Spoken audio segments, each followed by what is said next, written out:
What's up everyone, it's your boy Felix the Fox, and I'm a bad gamer. Terrible, actually. I'm not sweaty in any fighting games, I can't pull off any cool skips or glitches, I'm someone that has to look up a guide probably more often than others and take time to pull off hard inputs. But I can still find joy in the frustration. Why is that? See, franchises that are considered to have hard games, such as the Souls games or Tekken, are loved by their fans because of the challenge that it brings them, while I sit there yelling at the screen for 3 hours because I've been stuck on the first boss fight since I bought the game. But I still walk away with a sense of completion and satisfaction. Yes, sometimes I may have more fun playing through a Mario game that is designed for an audience of children, but can still offer tricky and fun platforming, versus playing a game like Sonic Forces where you are literally holding forward the entire time. And yes, you are blasting through enemies at top speed, but it's boring, it's bland.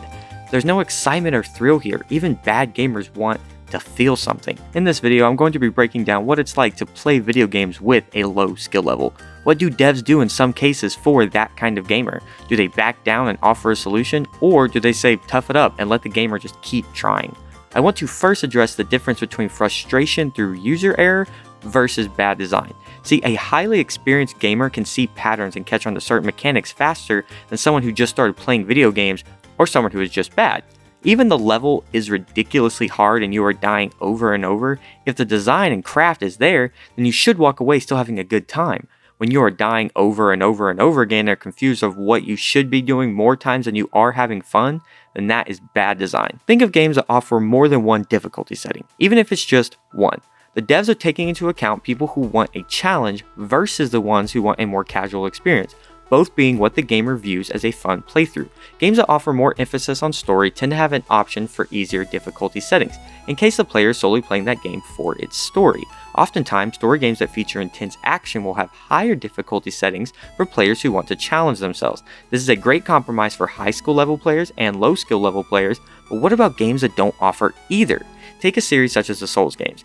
These are made to punish players. They offer great combat mechanics and often a really enticing story, but do not give a single care in the world if you are a bad player. As a bad player, I quite enjoy this. See, this is the devs saying, suck it up, practice, get better, try again, but have fun. This is the experience the devs want to give the player. If you are a low skill level type of player that sees this and thinks it's too hard for enjoyment, then you probably think of a sweat fest when you see this. And well, you aren't half wrong. See, the Souls game offer hardcore gameplay for high-end satisfaction once you pull it off. Fighting games like Tekken also offer high-end satisfaction once you pull it off, both offering enjoyability to players who want to work for it. Frustrations can come when playing both series from their intensity and design that can turn off new players with too many bad experiences. So if you are a bad gamer with no work ethic to try and get better, then I would probably steer clear. However, you are missing out on a great experience by doing so. By not just pulling up your pants and taking some time to master the game, you are limiting yourself to so many games out there, especially games that offer more once you do get good at them. Let's look at Celeste here, for example.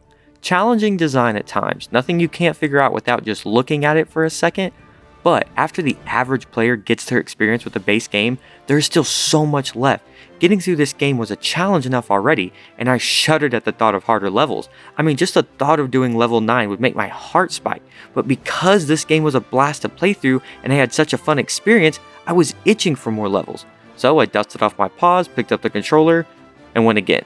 So many hard mechanics to learn, like the spike jump if you want to do 1-1 dashless and not being able to touch hardly any ground in 9C.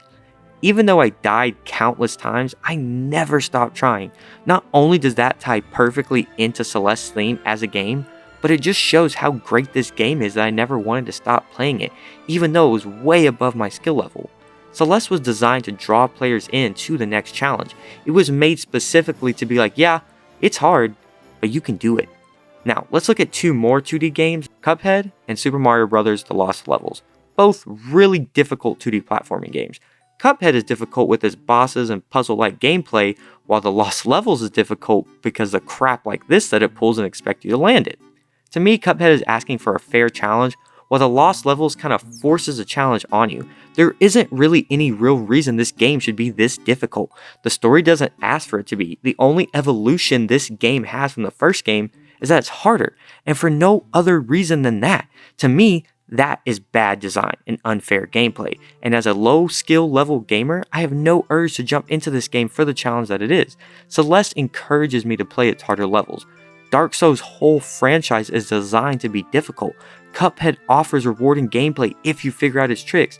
Mario 2 just feels like luck anytime I get past a tricky section, which is like every single part of this game. This is why, a bad gamer, I feel Mario 2 doesn't offer any enjoyability whatsoever for the challenge that it has. Now moving on to the 3D realm of gaming, I want to discuss two games here that on the surface are very polar opposite to discuss in a compare and contrast, but I think kind of segue into this next point I want to make. God of War 2018 and Super Mario Odyssey. Yeah, I know how that sounds, but let me cook here, okay? I have a little story for both, starting with Super Mario Odyssey. Anybody can play this game. Your grandma to your 8-year-old nephew can hop on here and have a great time. It's just a fun 3D platformer at the end of the day. But if you know what you're doing, the parkour you can pull off here is really worth talking about. Our story starts when I first beat this game and realized there were still a couple hundred moons I had to get, and some of them being places I really had no idea how to get to.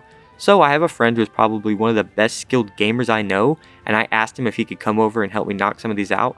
Within the first 5 minutes of him showing me how to search some of these moons, my mind was blown. Like when Tears of the Kingdom came out and people were like building government war machines and your mind just couldn't comprehend how they pulled that off, I was having the same feeling here.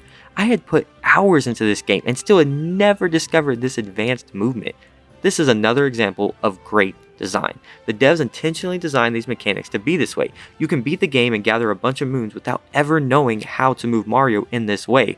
And when you think, oh, they don't want me to get up there, so I'm gonna get up there. Nah, they knew. And I love that. Mario Odyssey can offer me a great experience, and I walk away thinking this is one of the best games of 2017, despite, the holy grail of Breath of the Wild.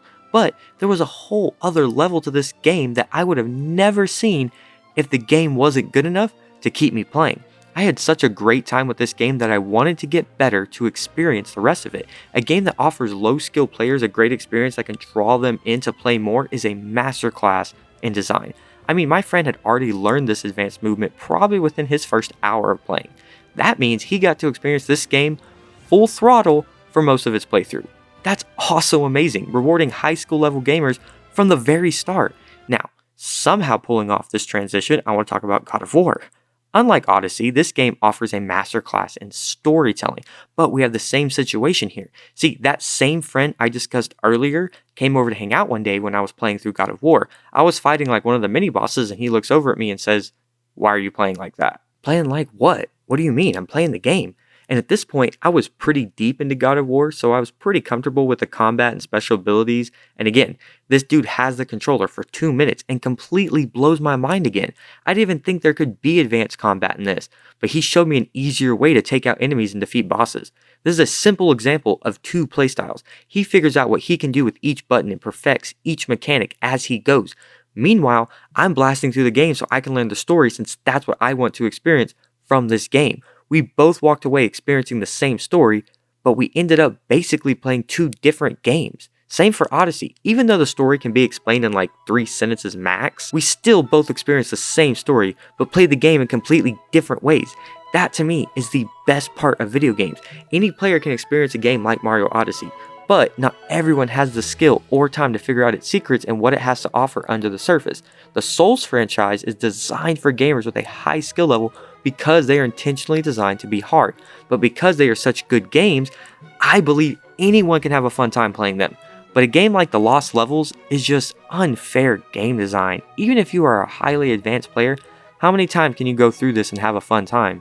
The story is the same as at least 8 other games in this series alone.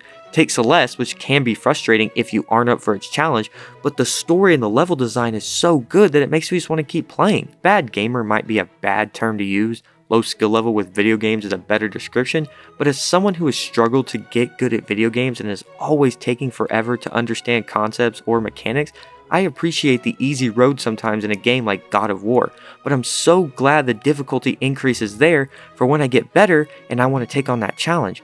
But I also appreciate games like the Souls series that want you to keep pushing and get better because this is the game that they made.